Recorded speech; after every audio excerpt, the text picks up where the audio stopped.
Ruptura prematura de membranas. Como definición de ruptura prematura de membranas, tenemos que se define como la solución de continuidad espontánea de la membrana corioamniótica antes del inicio del trabajo de parto. ¿Ya?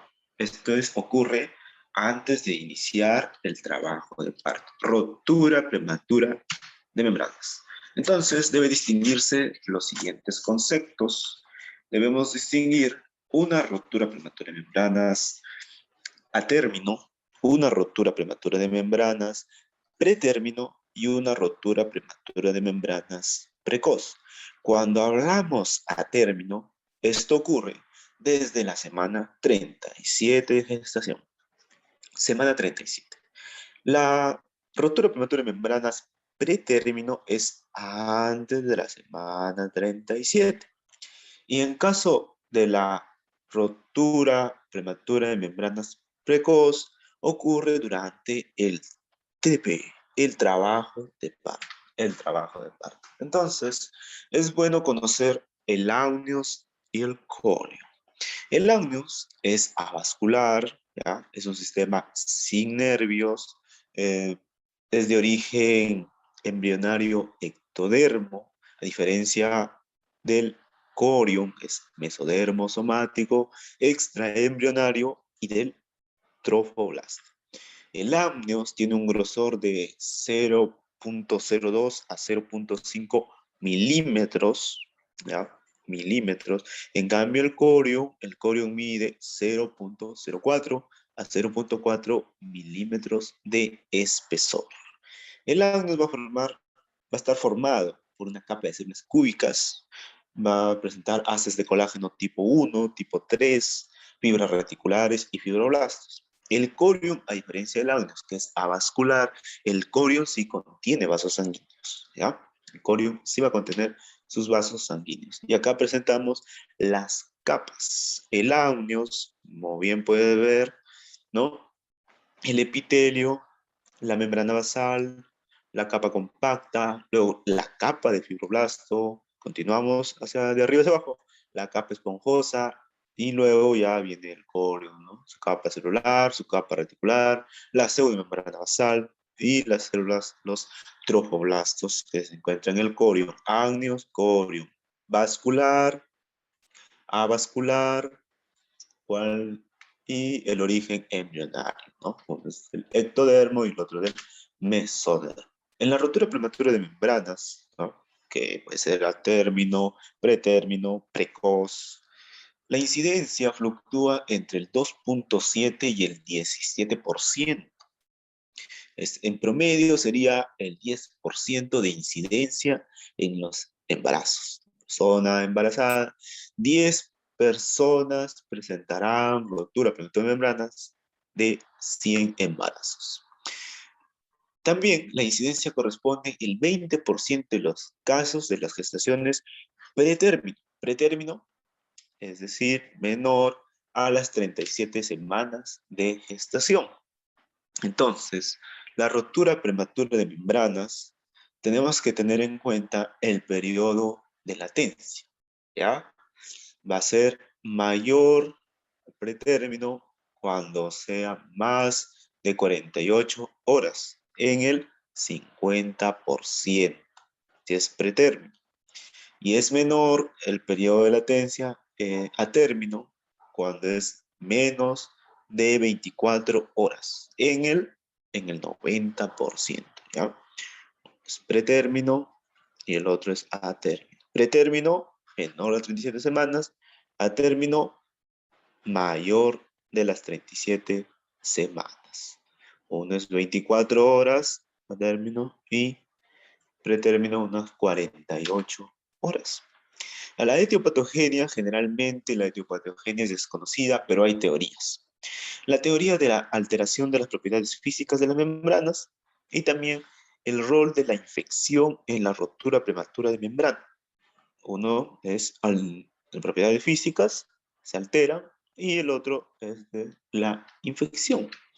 Entonces, alteración de las propiedades físicas de las membranas. Hemos visto el corio, hemos visto el amnios, ¿ya? Entonces, si se alteran las propiedades físicas, estamos hablando del colágeno, de la elastina, las membranas de los embarazos con ruptura prematura de membranas vienen a ser delgadas y además de delgadas tienen poca elasticidad. También hay un desequilibrio entre la actividad enzimática, la proteasa y la antiproteasa. Entonces, este desequilibrio estaría desencadenando la ruptura prematura de membranas. También la actividad de las proteasas está aumentada mientras existe las bajas concentraciones pues, de la alfa-1 antitripsina. Esto ocurre en la ruptura prematura de membranas. Se ha encontrado esto es de acuerdo a esta teoría de alteración de las propiedades físicas de la membrana, ¿no? Tenemos las proteasas, antiproteasas, un desequilibrio, tenemos las bajas concentraciones de alfa-1 antitripsina también.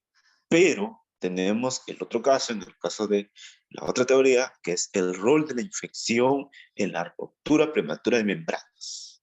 Entonces, acá pues tenemos Neisseria gonorrea, clamidia, trachomatis, garra de Nereida vaginalis, Mycoplasma hominis, Ureaplasma urealítico, bacteroides, tricomonas vaginales, Candida albicans, Streptococo, grupo B, Streptococo beta hemolítico del grupo B, ¿no? Anaerobius, como Fusobacterium, Staphylococcus aureus, herpes simple, ¿no? Bacteroides y también tricomonas vaginales. La ruptura de membranas puede resultar de una infección. Esta infección puede ser una infección cérvico-vaginal o puede también ser por una infección intrauterina. Ahora, la infección bacteriana puede ser directa o puede ser indirecta. Lo que va a ocasionar es que se dé una respuesta inflamatoria, ¿ya? Mediadores de respuesta inflamatoria y se dé la liberación pues, de proteasas. Acá aparecen nuevo las proteasas, lo que se hablaba en la teoría 1 de las alteraciones de las propiedades físicas. Liberación de proteasas, no solo proteasas, también colagenasas y también elastasas, que lo que hacen es romper las membranas ovulares. Ahora, membranas íntegras o rotas en el oligoamnios disminuye la actividad bacteriostática, ¿ya? También que la vía de infección puede ser, la vía de infección vamos a tener lo siguiente, una vía ascendente, que es a través pues, del canal cervical, una vía hematógena, esta vía hematógena es una vía transplacentaria, ¿ya? Transplacentaria, y una vía canalicular, que es la vía tubaria y por medio de procedimientos invasivos. ¿A qué nos referimos con procedimientos invasivos? Por ejemplo, amniocentesis, también cordocentesis o transfusiones intrauterinas. Esa es la vía de la infección. La rotura prematura de las membranas. Vamos a ver que hay estadios de la infección. 4 estadios. En el estadio 1 va a haber un excesivo crecimiento de gérmenes facultativos, ¿no? O presencia de gérmenes patológicos tanto en el cuello o puede ser en la vagina. Entonces, ahí tenemos una vaginitis, estadio 1, ¿no? Estadio 1. En el estadio 2, en el estadio de la infección, estadio 2, los gérmenes ganan pues la cavidad uterina. Ya no están en el cuello, vagina, no, ganan la cavidad uterina y se ubican en la decidua. Si se ubican en la decidua, tendremos la deciduitis. La deciduitis. Ya en el estadio 3, los gérmenes ganan la cavidad, ¿no? Amnionitis, si ganan la cavidad, amnionitis, los vasos fetales, coriovasculitis y el corium y el agnus, ¿no? Entonces, el corium y el agnus, corioamnionitis. Ya en el estadio 4, los gérmenes van a llegar al feto. produciendo neumonitis, produciendo bacteriemia, incluso sepsis. Eso es ya en el estadio 4. ¿Cuáles son las condiciones asociadas para una ruptura prematura de membranas? Entonces, pues va a ser por factores ambientales o puede ser por la tensión excesiva de las membranas ovulares. Y las membranas ovulares van a tener una tensión excesiva, por ejemplo, en los casos de polihidroamnios, también embarazo gemelar, entonces hay una tensión excesiva, también por alguna malformación uterina o algún tumor uterino. En los factores ambientales se informa que la ruptura prematura de membranas es más frecuente después de la medianoche. Después de la medianoche, también en la fase de la luna y debido a los cambios de presión barométrica. Es bueno considerar, tener en cuenta los factores de riesgo en el caso de rotura prematura de membranas. Entre factores de riesgo tenemos las vulvovaginitis, vaginosis, cervicitis, la enfermedad periodontal, la incompetencia del orificio cervical interno, tabaquismo, procedimiento de diagnóstico en el control prenatal como la amniocentesis o la biopsia de vellosidades coriales, el coito, líquido seminal, proteasas, adherencia de bacterias. Otros factores de riesgo, las contracciones uterinas por orgasmos, la deficiencia de algunos minerales como el zinc, ¿ya? Con propiedades antibacterianas y antivirales, también la deficiencia del ácido ascórbico, deficiencia de la vitamina A, de la vitamina C, que tiene que ver ello con la consistencia del tejido colágeno. Y las exploraciones cervicales, factores pues aún no confirmados fueron los remediables. Ahora, hay factores de riesgo no remediables. Entre ellos, entre esos factores de riesgo, para la RPM, rotura prematura de membranas, tenemos un antecedente de rotura prematura de membranas, un antecedente de un parto prematuro, menor de 37 semanas. También antecedentes de algún procedimiento quirúrgico cérvico-uterino, hemorragia en el tercer trimestre, una hemorragia vaginal en el tercer trimestre, también es un parto no remediable. También placenta previa, o desprendimiento prematuro de placenta, o también inserción marginal del cordón, sin que hayan sido confirmados. Otro factor de riesgo, síndrome de Ehlers-Danlos, que viene a ser este síndrome de Ehlers-Danlos, que es un trastorno del tejido conjuntivo. El género fetal masculino también es un factor de riesgo, pero no ha sido confirmado. Género fetal masculino.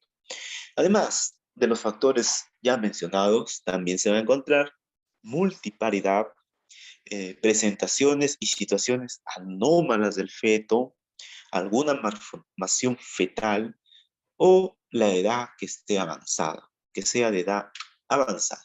Entonces aquí tenemos la fisiopatología. Entonces nosotros decíamos factores de riesgo, remediables, no remediables.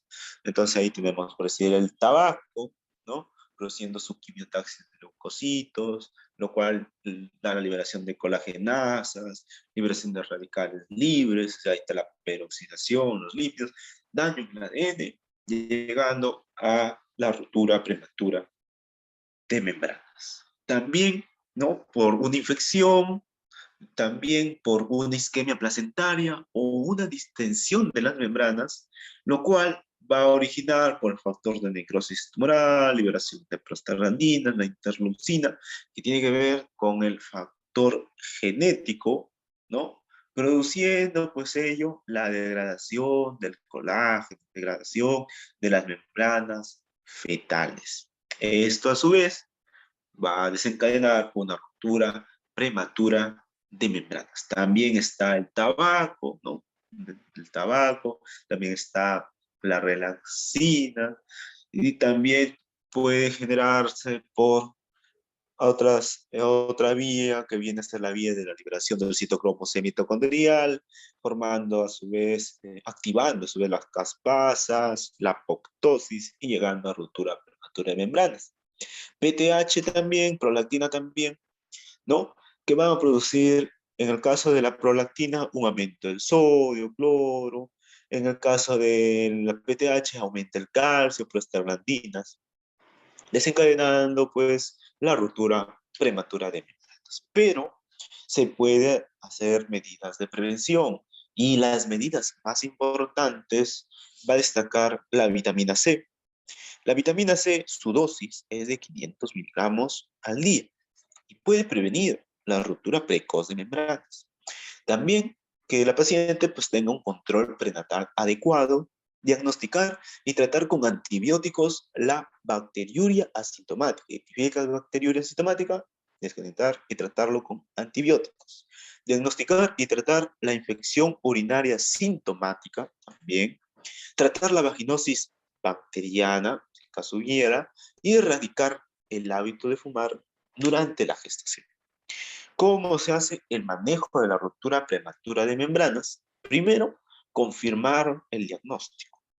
Luego de ello, tendrás que determinar la edad gestacional, determinar si existe infección o no y determinar la presencia de la dinámica uterina. Para la clínica, es importante, en la clínica vamos a tener una pérdida súbita de abundante cantidad de líquido incoloro, con un olor a lejía o un olor a esperma. O puede ser una pérdida pequeña y continua. Entonces, acá se puede realizar la maniobra de Tyner. La maniobra de Tyner es, lo que vas a hacer es observar la salida de líquido amniótico por los genitales en forma espontánea o con el rechazo de la presentación. Maniobra de Tyner. El útero ha disminuido de tamaño y ahora se siente en las partes fetales más próximas a la piel del abdomen. Eso es la clínica. El útero disminuye de tamaño, las partes fetales están más próximas a la piel. Algo interesante, no realizar tacto vaginal en la sala de ingreso. El examen de genitales externos y la especuloscopía. Entonces, al laboratorio vas a realizar tu test de la cristalización, tu test de nitracina y la detección de las células naranjas. Test de cristalización. Este test tiene una sensibilidad pues, del 90-96% y tiene una tasa de falsos positivos de 5 a 10%. El test de nitracina, ¿no? pH, tiene sensibilidad del 97% y debe hacerse pues dentro de las 4 horas siguientes a la ruptura prematura de membranas. Ahora, si pasa de estas 4 horas, este test de nitracina, su especificidad va a disminuir.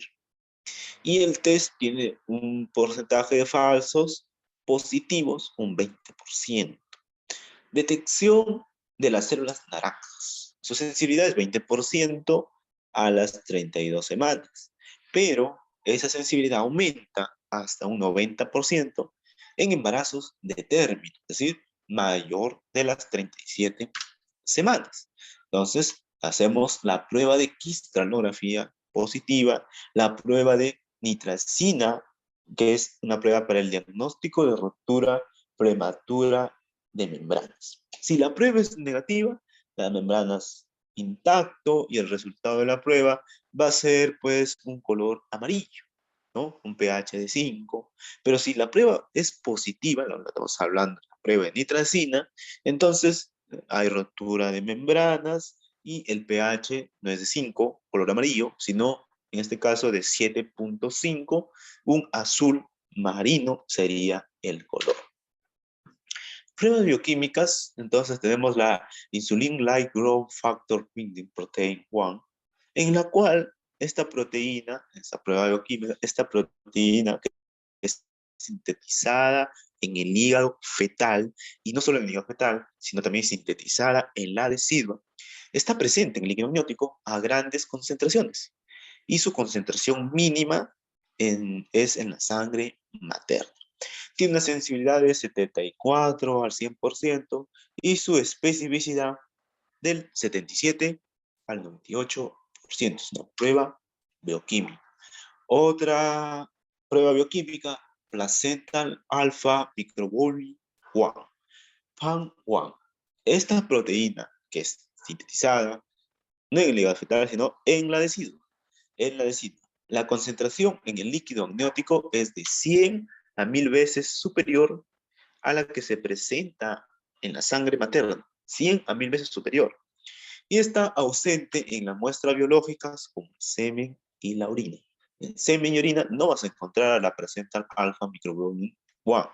Su sensibilidad es del 99% y su especificidad del 88 al 100%. Amniocentesis diagnóstica. Bueno, a revisar la amniocentesis. Instalación pues, de fluoresceína en la cavidad amniótica. Entonces instalas en la cavidad amniótica mediante la amniocentesis.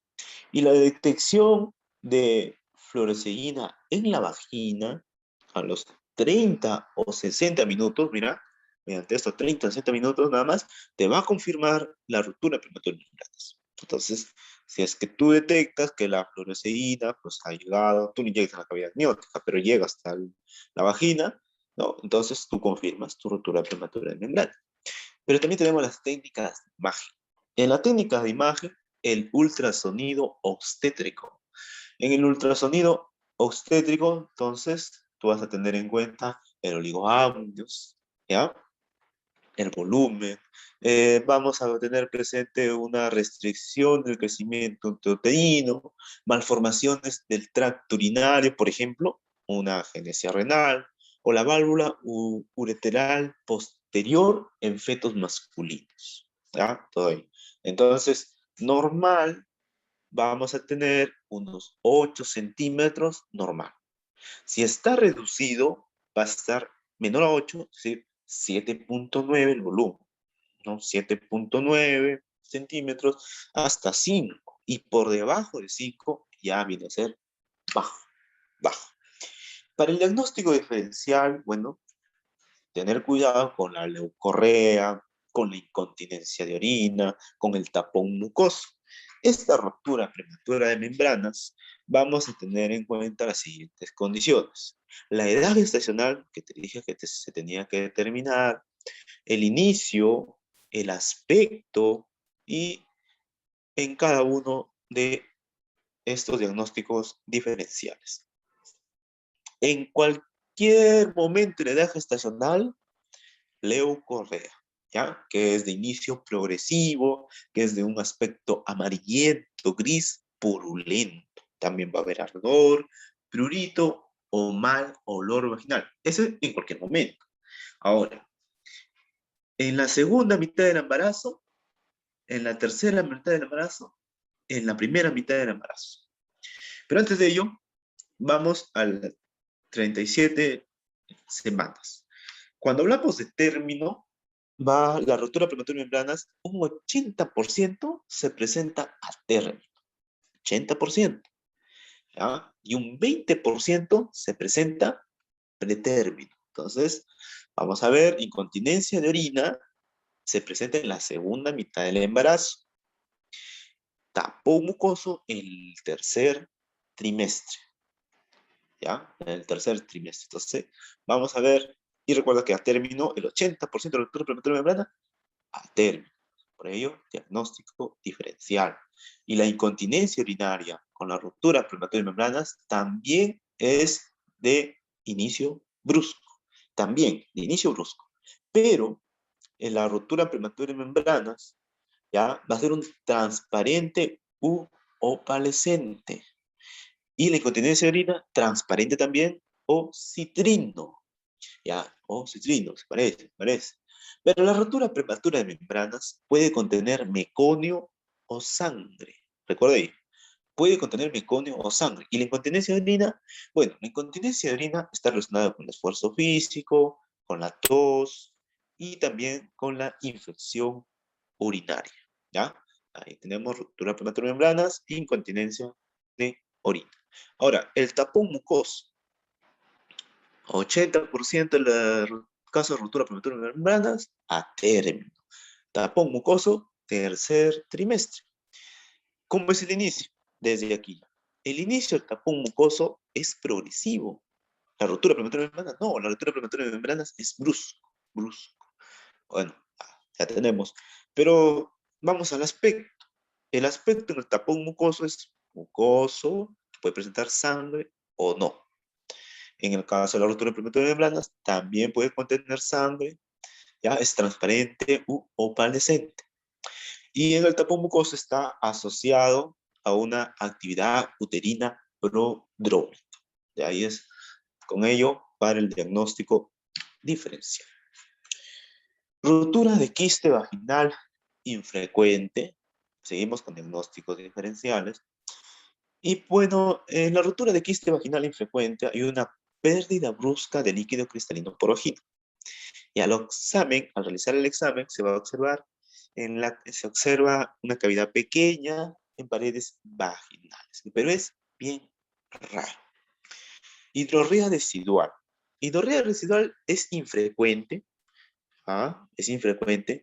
En la primera mitad del embarazo, la ruptura prematura de membranas, 20% es pretérmino. Entonces, es infrecuente en la primera mitad del embarazo, hidrorrea residual, tiene un líquido claro con tinte amarillo, a veces sanguinoliento. Desde el espacio entre la decidua parietal, ¿ya? Y refleja pues que se va a fusionar entre la semana 16 y la semana 18. Rotura de bolsa amniocorial. En la ruptura de bolsa amniocorial también es infrecuentemente raro de un espacio virtual entre corium y amnios y se produce por delaminación. Delaminación, rotura de bolsa amniocorial. Complicaciones fetales de la ruptura prematura de membrana. Hay complicaciones.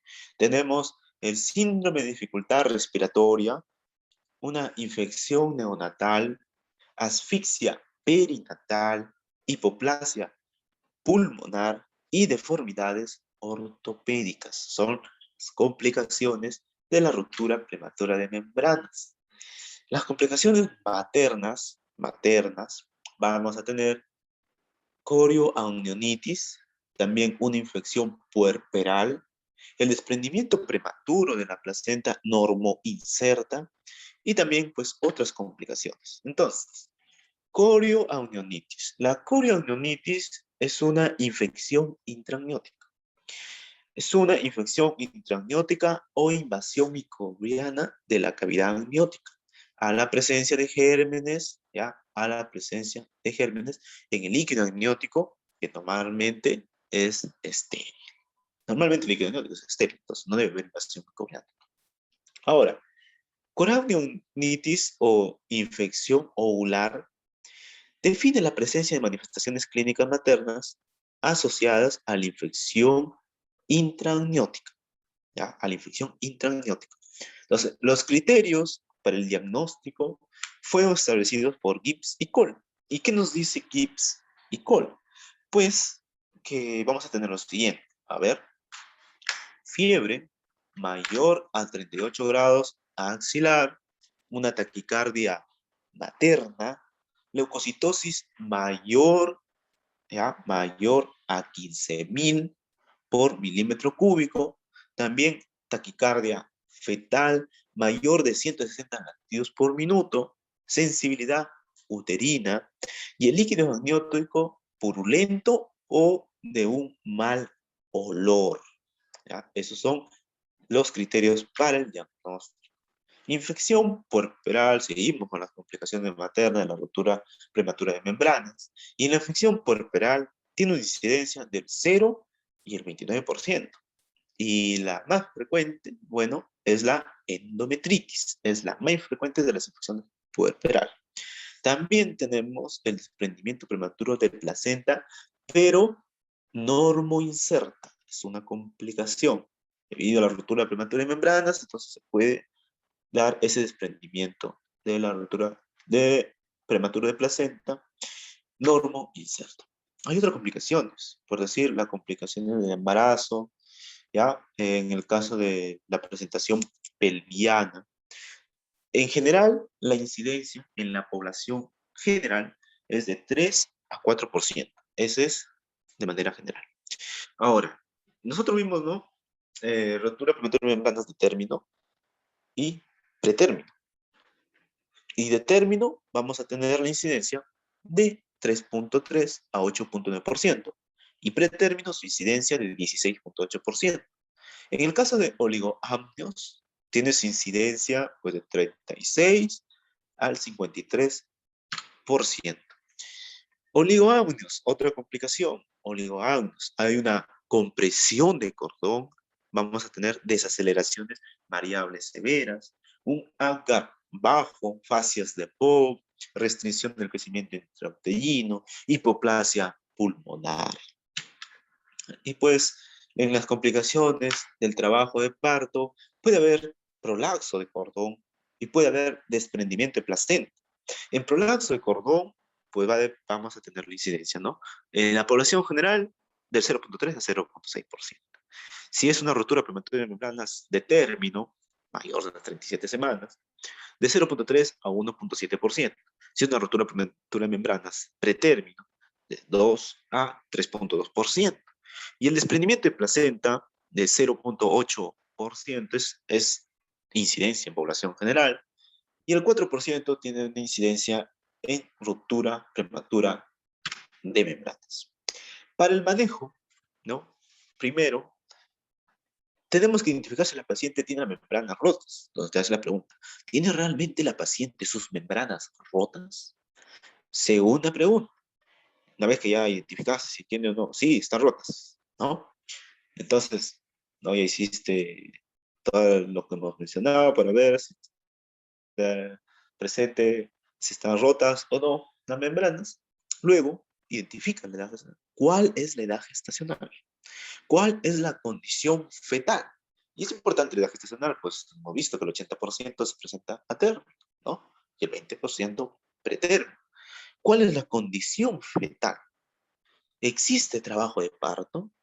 ¿Existe alguna infección? No, existe coriamnionitis clínica y existe metrorragia. Puede haber una hemorragia, muchachos. Entonces, el manejo de la paciente con una rotura prematura de membranas mayor de las 34 semanas, mayor a las 35 semanas, ¿qué es lo que vas a hacer? Hospitalización e interrupción del embarazo mayor o igual a 3 días, ¿no? Mayor o igual a 3 días. Si es mayor a 34, 35.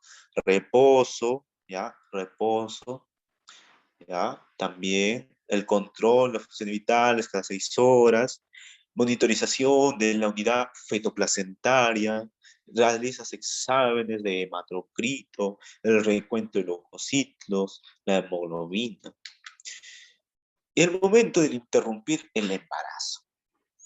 El momento de interrupción del embarazo. Entonces, el 70%, ¿ya? El 70% va a ser espontáneo, trabajo de parto, espontáneo, 24 horas, pero el 90% sucede a las 72 horas. Tienes que identificar las condiciones obstétricas habituales y también la inducción inmediata del parto, ¿ya? Inducción inmediata del parto, diferida, ¿no? Expectante, que no te pase hasta las 48, 72 horas en el trabajo de parto. Y diferencial, pues, indicando factores de riesgo. Si hay factores de riesgo, va de manera inmediata. El método para la interrupción del embarazo, entonces, el método misoprostol. Misoprostol por vía oral, 100 microgramos o 50 microgramos, ¿ya? Vaginal. Oral, 100 microgramos, vaginal, 50 microgramos. Luego, profilaxis antibiótica intraparto para la sepsis neonatal. ¿Ya? Ya haces profilaxis debido al Streptococcus grupo B, está presente. Entonces, a ver, tienes que identificar. Primero, fiebre mayor o igual a 38 grados centígrados durante el trabajo de parto. Profilaxis antibiótica. Membranas rotas por más de 16 horas. Profilaxis antibiótica. Antecedente de recién nacido afectado por enfermedad perinatal por Streptococcus grupo B. también una bacteriuria por Streptococcus grupo B en el embarazo actual, y el cultivo perineal o el cultivo vaginal es positivo para Streptococcus grupo B en las últimas 4 a 6 semanas. Entonces ahí, profilaxis. Bueno, ahora, en el caso que la paciente, su edad gestacional es menor de 34 semanas, menor de 35 semanas, en ese caso, el manejo en una ruptura prematura de membrana es un reposo en cama, apósito genital, controlas las funciones vitales cada 6 a 8 horas, en este caso 6 a 8 horas, de contrólame el pulso, contrólame la temperatura, posiblemente una infección. Pulso y temperatura, especialmente. Y el control obstétrico es cada 6 a 8 horas. Paciente menor a 34 semanas. El quinto paso, los signos de infección de la unidad fetoplacentaria. Enfatizar el examen de la frecuencia cardíaca fetal, ¿no? 110, 160, 120, frecuencia cardíaca fetal, la dinámica uterina, la sensibilidad a la palpación del útero y observación del apósito genital para así observar el color, observar el olor del líquido amniótico. Interrupción del embarazo. Se realiza la interrupción del embarazo en los siguientes casos. Si hay muerte fetal, si la edad gestacional es segura, es decir, si tiene la edad gestacional mayor o igual a 35 semanas, si hay presencia de coriamnionitis clínica, si tienes confirmación bioquímica de madurez pulmonar fetal con un feto mayor a 32 semanas y tienes pues madurez pulmonar fetal, ok. Si tienes la estimación del peso fetal mayor a 2000 gramos, también. Infección intraamniótica asintomática demostrada, si hay infección intraamniótica que es asintomática, bueno, pero está demostrada, ¿ya? Y esto en el caso del feto mayor a 31, 32 semanas, interrupción del embarazo. Si identificas un deterioro de la unidad fetoplacentaria, también. Malformación fetal, también pues algo incompatible con la vida, interrupción del embarazo. Metrorragia que sugiera la presencia pues de un DPPNI, también en ese caso también vamos a tener un desprendimiento prematuro, ¿no?, de la placenta. Pero el último es la enfermedad materna o fetal que se beneficie de la interrupción del embarazo. También puede ser una condición, un criterio para interrumpir el embarazo. Ahora, los antibióticos, para la administración sistémica de los antibióticos, tienes que tener en cuenta que la prolongación significativa del periodo de latencia es un rango de 4 a 7 días. Disminuye la incidencia, entonces tenemos una coriamnitis clínica o endometritis puerperal, eso es lo que va a ocasionar para administrar los antibióticos. También disminuye la incidencia pues, de estrés respiratorio neonatal, de sepsis neonatal, neumonía, hemorragia intraventricular, enterocolitis necrotizante. Muy bien. Ahora, el esquema, el régimen que se va a utilizar para administrar los antibióticos, tenemos ampicilina más eritromicina. Eso es lo primero. Y luego de 48 horas, de nuevo ampicilina y eritromicina. Entonces, ¿cómo vas a hacer?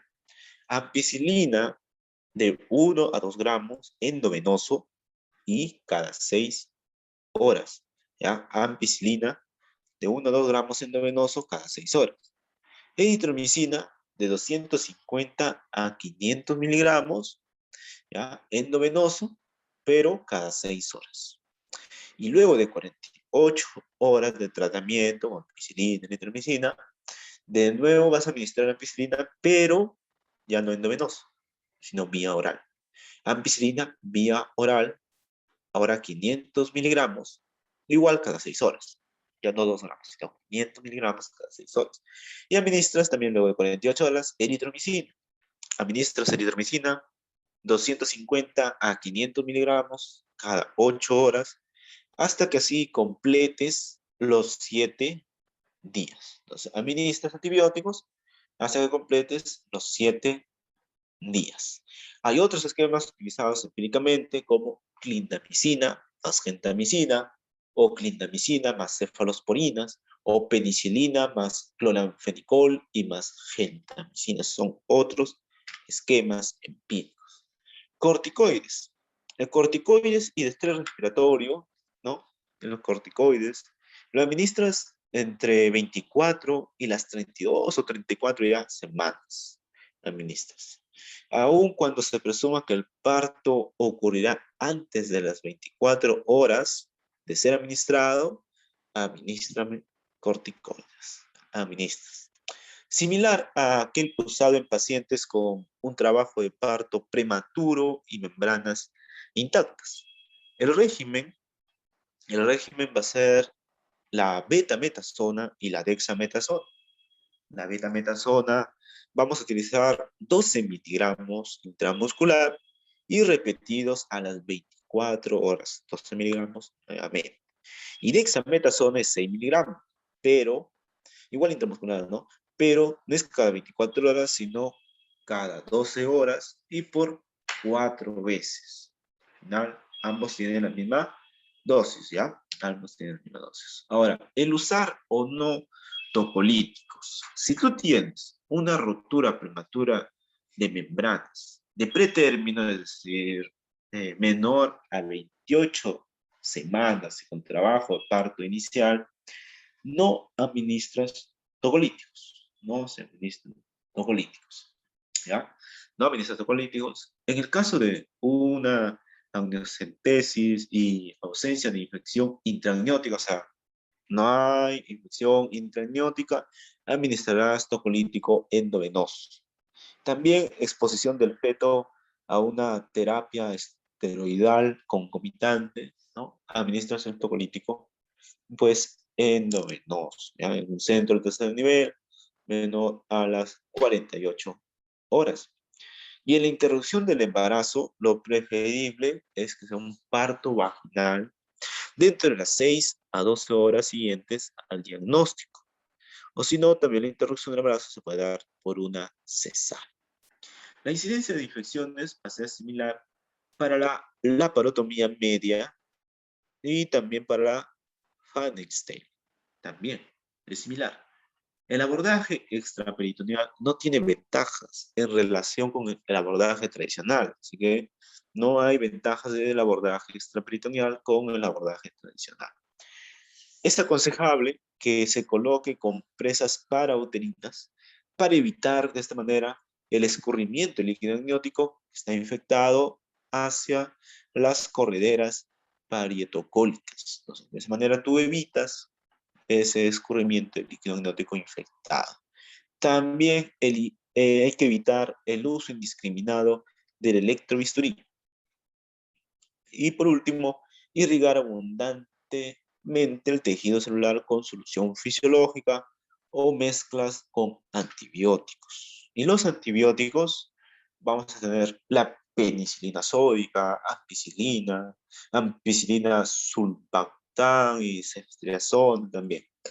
Pues bien, si es que el paciente es alérgico a la penicilina, utilizarás eritromicina. Y la eritromicina endovenosa, una, una dosis de 0.5 a 1 gramo. Utilizas eritromicina endovenosa 0.5 a 1 gramo cada 6 a 8 horas, si es alérgico a la penicilina. Si no, utiliza penicilina sódica, endovenoso también, de 4 a 5 millones de unidades cada 6 horas. A la penicilina sódica agregas cloranfenicol y también vas a agregar gentamicina. Al agregar cloranfenicol también es endovenoso, pero 1 gramo cada 8 horas. Penicilina sódica cada 6 horas. Y la gentamicina, ya no endovenoso, como el cloranfenicol o penicilina sódica, sino que la gentamicina es intramuscular. Y utilizas unos 180 a 240 miligramos al día, cada 8 horas y en dosis única. Bien, también en los antibióticos, la ampicilina, ¿ya? Ampicilina más gentamicina también puedes usar. Entonces, usa la ampicilina endovenosa 1 gramo cada 6 horas. Y la gentamicina, ya no endovenosa, sino intramuscular, igual, misma dosis, 180 a 240 miligramos por día, cada 8 horas, o en dosis única.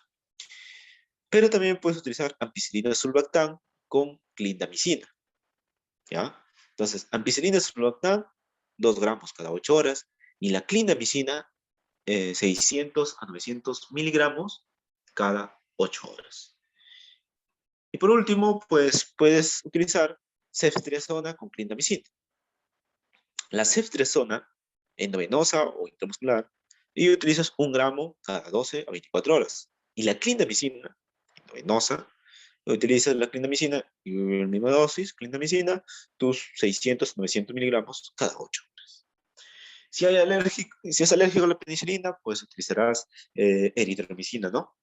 Y en aquellos esquemas que no incluyen cobertura para gérmenes anaerobios, si no hay cobertura para germen anaerobio, tú tienes que cubrir el germen anaerobio. Entonces lo agrego metronidazol. Y el metronidazol, la vía endovenosa, unos 500 miligramos cada 8 horas. ¿Cuándo se realiza la suspensión de antibióticos? A las 24 horas después del parto, suspende el antibiótico, si el curso clínico de la paciente es satisfactorio. Otros esquemas consideran la administración oral de antibióticos, o sea, luego la administración oral de antibióticos hasta que complete los 5 a 7 días de tratamiento. Esos otros esquemas. Bien, muchas gracias por su atención.